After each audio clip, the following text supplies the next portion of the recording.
Bismillahirrahmanirrahim. Assalamualaikum warahmatullahi wabarakatuh. Selamat pagi anak-anak. Bagaimana kabar kalian di rumah? Mudah-mudahan kalian sehat semua.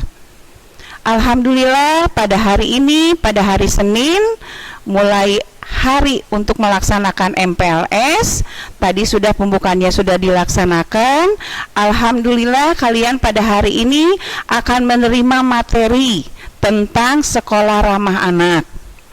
Adapun profil tentang narasumber kita pada hari ini yaitu Ibu Neni Sri Wahyuni, Sarjana Pendidikan, lahir di Bandung 5 Desember 1982, tinggal di Jalan Kaca Piring nomor 72 Bandung.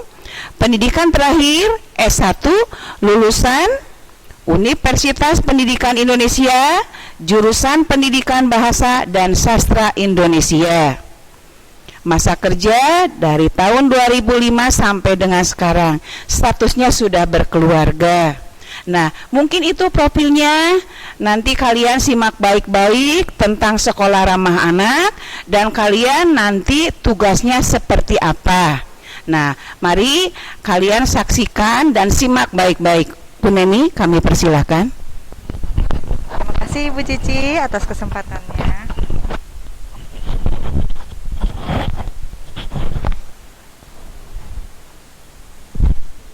Halo anak-anak, Assalamualaikum warahmatullahi wabarakatuh. Selamat datang, Ibu ucapkan kepada kalian siswa-siswi SMK PGRI 3 Cimahi tahun pelajaran 2020 dan 2021. Selamat datang di jenjang pendidikan yang lebih tinggi yaitu jenjang SMK. Semoga 3 tahun masa kalian sekolah di SMK PGRI 3 Cimahi ini akan memberikan warna tersendiri bagi kehidupan kalian di masa yang akan datang. Oke, sebelumnya perkenalkan, nama Ibu Neni Sri Wahyuni. Tadi sudah dijelaskan ya, diperkenalkan oleh Ibu Cici. Ibu di sini mengajar bahasa Indonesia.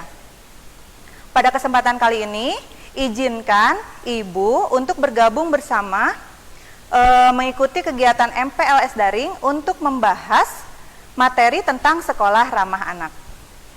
Oke, di tayangan laptop atau handphone kalian mungkin sudah terlihat ya. Di situ ada judul Sekolah Ramah Anak.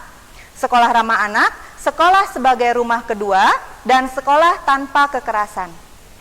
Dari judulnya saja mungkin kalian sudah bisa meraba-raba ya, artinya apa, maksudnya apa.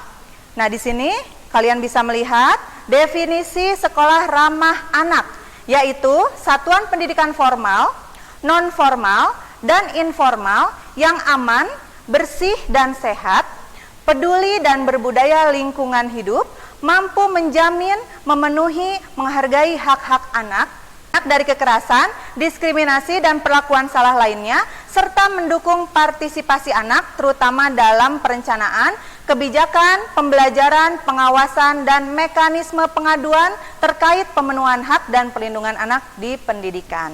Oke, definisinya sangat panjang ya, maaf Ibu juga tadi agak salah ya. Nah, untuk lebih jelasnya ya, apa sih sekolah ramah anak itu? Mari kita saksikan bersama-sama videonya. Cekidot.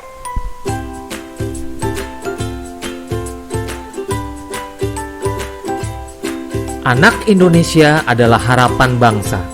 Setiap anak, baik anak laki-laki maupun anak perempuan, berhak mendapatkan pendidikan setinggi mungkin. Satuan pendidikan atau sekolah memegang peranan yang sangat penting dalam pendidikan anak, karena sekitar sepertiga waktu anak berada di sekolah. Supaya anak-anak dapat belajar dengan baik, sekolah harus mampu menyediakan sarana dan prasarana yang sesuai dengan kebutuhan anak dan menciptakan suasana belajar dan lingkungan yang aman dan nyaman bagi anak dalam wujud sekolah ramah anak. Setiap anak diberi kesempatan untuk terlibat aktif dalam mewujudkan sekolahnya menjadi sekolah ramah anak. Sekolah ramah anak adalah sekolah inklusif yang harus memberikan kesempatan yang sama kepada setiap anak, termasuk anak berkebutuhan khusus. Penataan lingkungan kelas harus menunjang suasana pembelajaran aktif, inklusif, non-diskriminatif, dan ramah. Kapasitas ruangan harus sesuai dengan jumlah siswa, memiliki pencahayaan dan ventilasi yang baik, serta didukung peralatan belajar yang ramah anak. Di dalam sekolah ramah anak juga disediakan usaha kesehatan sekolah yang berisi fasilitas kesehatan untuk para murid. Selain itu, anak-anak juga diajarkan berperilaku hidup bersih dan sehat, seperti menjaga toilet tetap bersih, mencuci tangan dengan air bersih yang mengalir, minum air matang, dan membuang sampah pada tempatnya. Di dalam sekolah ramah anak, semua pangan dan jajanan yang tersedia harus sehat, tidak mengandung bahan-bahan yang berbahaya bagi kesehatan anak. Sekolah harus memberikan pengetahuan bagaimana memilih makanan, minuman, dan jajanan yang sehat.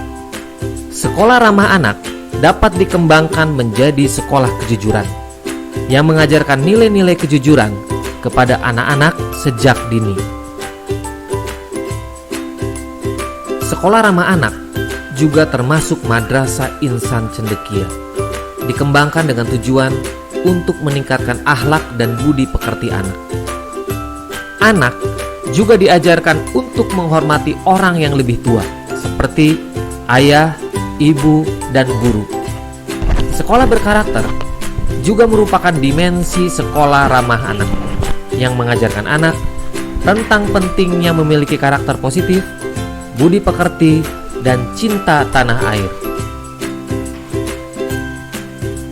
Perlu dipastikan, di dalam sekolah ramah anak harus merupakan kawasan tanpa rokok dan bebas nafsa, agar semua anak terlindungi dari ancaman bahaya narkotika, psikotropika, dan zat adiktif lainnya yang berbahaya bagi kesehatan.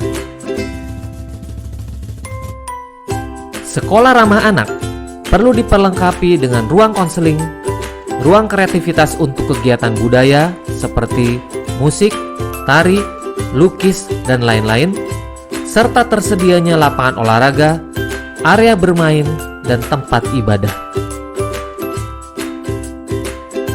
Sekolah ramah anak juga harus aman bencana, yaitu memiliki standar penanggulangan bencana yang memadai sehingga tidak membahayakan anak-anak yang sedang belajar.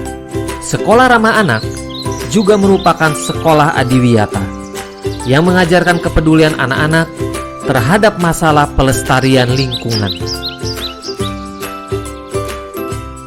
Sekolah ramah anak juga diartikan sebagai sekolah tanpa kekerasan, yaitu tidak boleh terjadi kekerasan di sekolah yang dilakukan oleh guru, murid, atau warga sekolah lainnya. Semua warga sekolah wajib memberikan perlindungan terhadap anak dari diskriminasi dan tindakan kekerasan dalam bentuk apapun. Sekolah ramah anak adalah sekolah hebat yang membawa anak-anak berprestasi optimal sampai ke tingkat nasional, bahkan sampai ke tingkat internasional. Dengan partisipasi orang tua, wali, lembaga masyarakat, dunia usaha, alumni, dan semua masyarakat, mari kita semua bekerja sama mewujudkan sekolah ramah anak demi terwujudnya anak Indonesia yang berkualitas. Dengan sekolah ramah anak, akan tercipta generasi muda andalan bangsa yang sehat, cerdas, ceria, berakhlak mulia, dan cinta tanah air, mendukung terwujudnya kabupaten dan kota layak anak menuju Indonesia layak anak.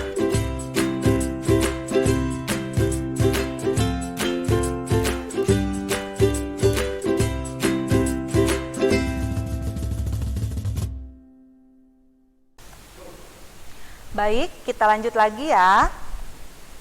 dari tayangan yang sudah kalian lihat tadi ya, mungkin kita bisa menyimpulkan bahwa sekolah ramah anak adalah satuan pendidikan baik formal, informal ataupun non formal yang menjamin pemenuhan hak dan perlindungan bagi anak, termasuk di dalamnya mekanisme pengaduan dan penanganan kasus ya yang terjadi di sekolah. Oke, kita lanjut ke materi berikutnya. Kalian bisa lihat di tayangan kondisi sekolah ramah anak yang diharapkan ya, yang berada di sekolah itu adalah barisan. Yang pertama B-nya adalah bersih, yang kedua adalah aman, yang ketiga adalah ramah, yang keempat indah, yang kelima inklusif, ya, yang keenam sehat, yang ketujuh asri, dan yang terakhir nyaman. Diharapkan dengan adanya sekolah ramah anak ini kalian tentu saja bisa merasa nyaman, menjadikan sekolah ini rumah kedua bagi kalian. Oke. Nah, tadi kita sudah membahas definisi dan pengertian apa itu sekolah ramah anak, dan kita sekarang akan membahas tentang latar belakang mengapa sekolah ramah anak ini harus ada di sekolah kita. Nah, latar belakang yang pertama adalah kebijakan dari pemerintah. Yang pertama, kebijakannya adalah Kepres nomor 36 tahun 1990 tentang ratifikasi KHA. KHA itu kewajiban dan hak anak. Lalu yang kedua adalah UU tentang perlindungan anak dan perubahannya. Ya, lalu yang ketiga UU nomor 20 tahun 2003 tentang sistem pendidikan nasional. Lalu yang terakhir adalah Inpres nomor 1 tahun 2017 tentang gerakan masyarakat. Yaitu yang melatar belakangi kebijakan. Yang kedua, kondisi sekolah. Ya, di mana sepertiga waktu anak berada di sekolah, apalagi SMK. Ya, kira-kira kita kurang lebih 8 jam berada di sekolah. Lalu yang kedua, keprihatinan orang tua, keluarga, masyarakat, dan pemerintah karena kondisi anak-anak di sekolah yang rawan kekerasan, keracunan, kecelakaan, kotor, kondisi gedung yang mudah rubuh jika ada bencana, dan lain-lain. Yang ketiga, masih tingginya angka kekerasan di sekolah. Nah, ini ya yang melatar belakangi harus mengadakan sekolah ramah anak. Dan yang ketiga, ini aspek kelembagaan. Adanya program dari kementerian atau lembaga yang saat ini sudah berbasis sekolah dan menunjang terhadap kondisi yang diinginkan dalam sekolah ramah anak. Dan selanjutnya, SRA merupakan salah satu indikator penting dalam KHA, ya, kewajiban dan hak anak. Oke, prinsip-prinsip SRA. Di situ kalian bisa lihat ya, ada pengelolaan yang baik ya, kita harus mengelolanya dengan baik, lalu non-diskriminasi, hidup, kelangsungan hidup dan perkembangan. Yang ketiga, ini yang paling penting ya, harus ada partisipasi anak. Lalu kepentingan terbaik anak. Next.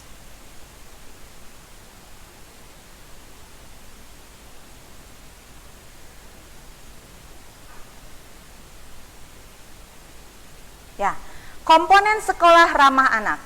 Di sini ada 6 komponen. Yang pertama, kebijakan sekolah ramah anak. Ya, ini yang menjadi komitmen khusus ya, tertulis SK tim SRA, program yang mendukung SRA. Lalu yang kedua, ada kita ya sebagai pendidik dan tenaga kependidikan terlatih. Mungkin termasuk saya sebagai guru. Lalu yang ketiga, pelaksanaan proses belajar yang ramah anak, penerapan disiplin positif. Yang keempat, sarana dan prasarana yang ramah anak, tidak membahayakan anak, mencegah anak agar tidak celaka. Yang kelima, partisipasi anak. Yang keenam, partisipasi orang tua juga, ya, ini sangat penting. Lalu lembaga masyarakat, dunia usaha, stakeholder lainnya, dan alumni. Oke. Nah, tadi kita sudah membahas tentang kebijakan ya, Kepres yang menyebutkan tentang hak dan kewajiban anak. Nah, ini Ibu akan bacakan ya, apa saja hak-hak anak ya. hak-hak kalian nih sebagai anak. Oke, yang pertama, kalian memiliki hak untuk bermain. Yang kedua, berkreasi. Yang ketiga, berpartisipasi. Yang keempat, berhubungan dengan orang tua bila terpisahkan. Yang kelima, bebas melakukan kegiatan agama, ya, bebas berserikat, berkumpul, hidup dengan orang tua. Lalu kelangsungan hidup, tumbuh dan berkembang. Lalu kalian juga berhak mendapatkan nama, identitas, kewarganegaraan, pendidikan, informasi, standar kesehatan paling tinggi, standar hidup yang layak, dan masih banyak lagi yang lainnya. Ada 31 ya anak-anak hak kalian sebagai anak. Oke, nih ada lagi. Nah, sekarang tadi sudah membahas hak kalian ya sebagai anak. Nah, sekarang kita bahas kewajiban kalian sebagai anak. Oke, yang pertama, hormat pada orang tua, wali dan guru. Ya. Yang kedua, mencintai keluarga, masyarakat dan menyayangi teman. Yang ketiga, mencintai tanah air, bangsa dan negara. Yang keempat, menunaikan ibadah sesuai dengan ajaran agama. Yang kelima, melaksanakan etika dan akhlak yang mulia. Ya, ini ada di pasal 19 UU nomor 23 tahun 2002 tentang perlindungan anak. Oke, di sini ada peran anak ya dalam pemenuhan hak dan perlindungannya. Pelopor nih, kalian tuh perannya sebagai pelopor, yaitu menjadi agen perubahan. Lalu kalian juga sebagai orang yang terlibat aktif, memanfaatkan waktu luang untuk kegiatan positif, bermanfaat dan bisa menginspirasi banyak orang sehingga banyak yang ikut terlibat melakukan perubahan yang lebih baik lagi. Lalu kalau kalian sebagai pelapor ya, ini kalian juga harus terlibat aktif ya, menyampaikan pendapat atau pandangan ketika mengalami atau melihat atau merasakan tidak terpenuhinya hak perlindungan anak di sekitar kalian. Oke, di sini ada peran peserta didik dalam pemenuhan hak pendidikan bagi anak nih. Nomor 1 ya, kalian itu harus ikut serta ya, terlibat dalam penyusunan kebijakan anti diskriminasi, kekerasan, eksploitasi, dan perlakuan salah lainnya. Jadi kalau ada misalnya kekerasan ya di lingkungan sekolah kita, segera laporkan. Oke, memberikan masukan terkait proses pembelajaran yang sesuai dengan kebutuhan hak anak. Nanti kalian kalau di sekolah ya, cara pembelajaran dari guru misalnya kurang efektif, kurang menarik, kalian bisa memberikan masukan ya. Lalu yang selanjutnya, mengusulkan sarana dan prasarana yang sesuai dengan kebutuhan anak kepada kepala sekolah. Mungkin sebelum ke kepala sekolah kalian bisa ke wali kelas dulu ya. Nanti wali kelas bisa menyampaikan kepada kepala sekolah. Lalu ikut terlibat aktif dalam kampanye di sekolah, antara lain tentang anti kekerasan, eksploitasi, penelantaran, dan perlakuan salah lainnya. Lalu memahami mekanisme pengaduan dan penanganan kasus kekerasan yang terjadi di sekolah. Jadi kalian tadi juga sudah disebutkan, sekolah ramah anak itu termasuk di dalamnya ada ya mekanisme pengaduan. Nanti kalian tanya dulu ke pihak yang berwenang ya, mungkin kesiswaan dan sebagainya. Oke, yang ketiga, peran peserta didik dalam pemenuhan hak pendidikan bagi anak. Memahami dan mengikuti secara sungguh-sungguh latihan pengurangan resiko bencana. Ini kalau ada ya. Lalu menerapkan dan mengajak teman-teman lainnya untuk menerapkan perilaku hidup bersih sehat. Lalu mengembangkan sikap toleransi beragama dalam pergaulan antar teman. Menerapkan komunikasi dan dialog yang baik dengan pendidik dalam proses pembelajaran.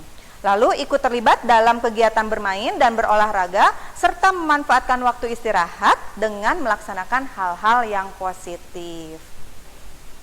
Yang keempat, peran peserta didik dalam pemenuhan hak pendidikan bagi anak yaitu memahami tentang disiplin positif sehingga peserta didik bisa membedakan ketika mendapat disiplin positif atau hukuman yang mengandung unsur kekerasan.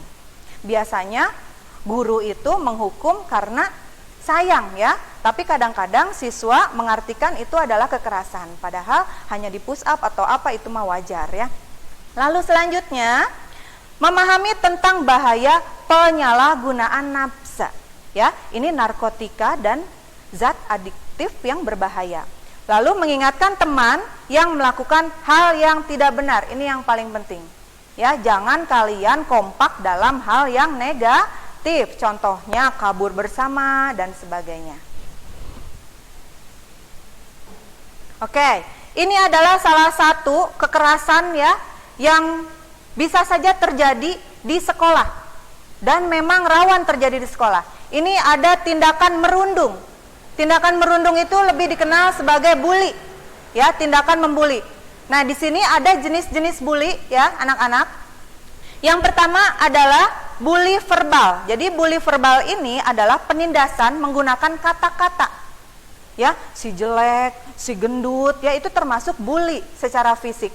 Itu kadang-kadang kalau misalnya anak lagi sensitif, ya, tidak menerima, itu bisa-bisa jadi berkelahi, gitu.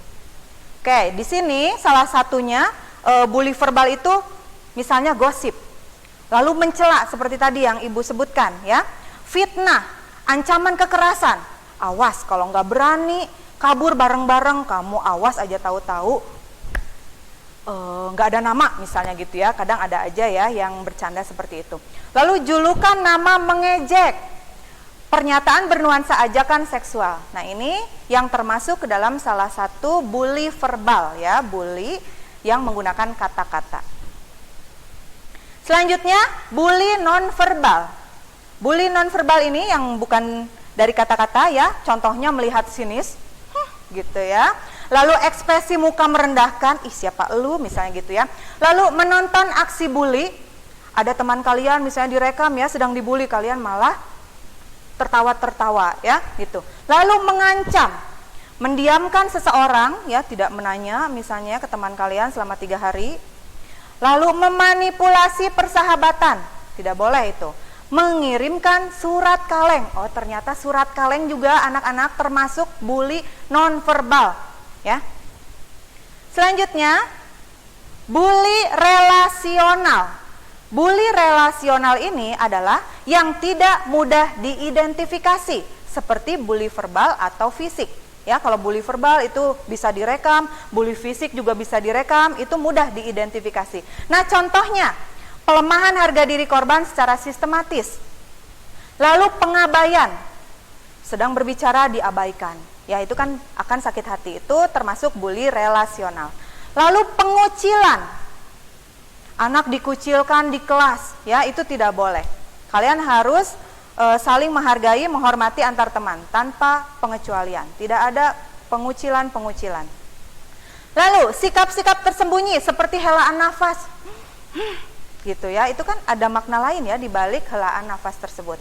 Lalu pandangan agresif, cibiran, tawa mengejek, ya. Lalu bahasa tubuh kasar. Itu termasuk ke dalam bully relasional ya, bully yang tidak mudah diidentifikasi. Selanjutnya ini bully yang sedang hits ya, bully di ruang cyber.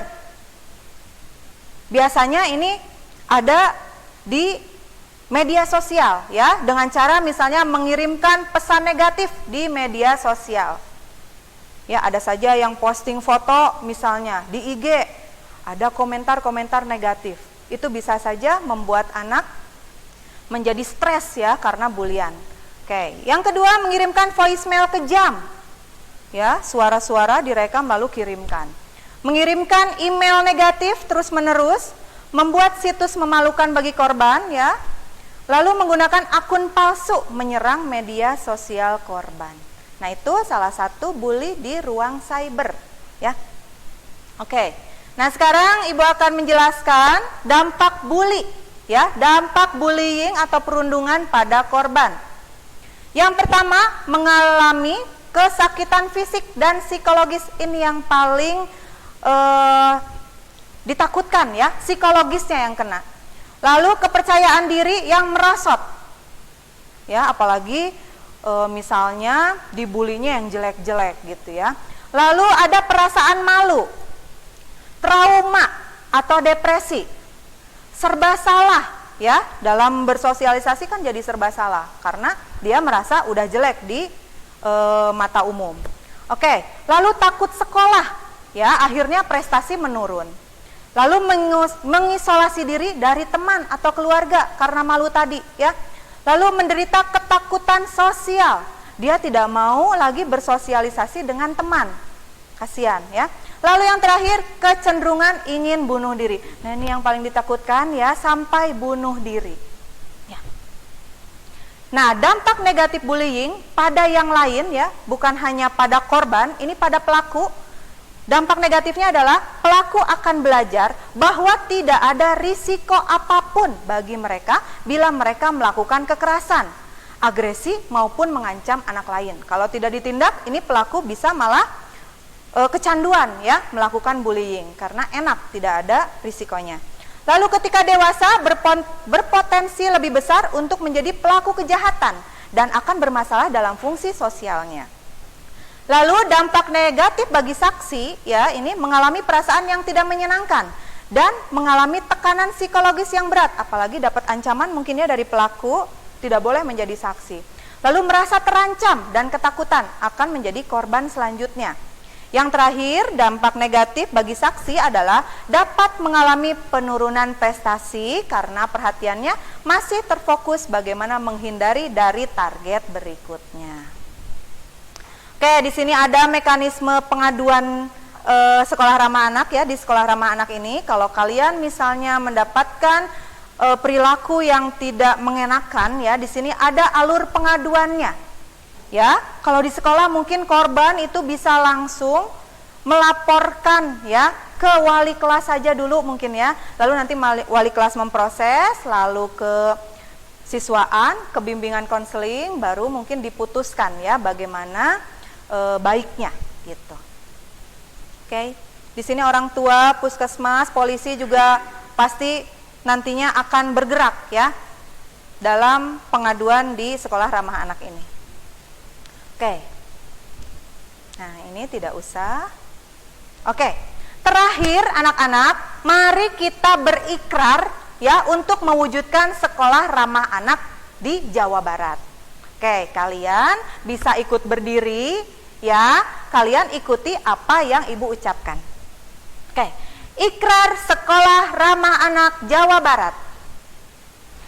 Kami, warga Sekolah Ramah Anak Jawa Barat, berikrar. 1. Selalu silih asih, silih asah, silih asuh, dan silih wawangi.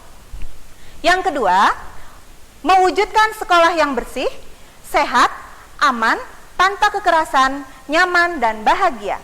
Ketiga, menjunjung tinggi kesetiakawanan sosial serta menjauhkan diri dari perbuatan yang dapat merugikan diri sendiri dan orang lain. Oke, mungkin itu saja ya, sekian pemaparan materi dari Ibu ya tentang sekolah ramah anak. Semoga kita semua bisa mewujudkan sekolah ramah anak di Jawa Barat. Terutama mungkin khususnya di sekolah kita tercinta SMK PGRI 3 Cimahi. Sekolah ramah anak, anak senang, guru tenang, orang tua bahagia. Sekolah ramah anak semoga terwujud ya. Nah, Ibu sekaligus mohon izin ya pamit mengakhiri MPLS, kegiatan MPLS hari ini. Terima kasih. Wassalamualaikum warahmatullahi wabarakatuh. Sampai jumpa.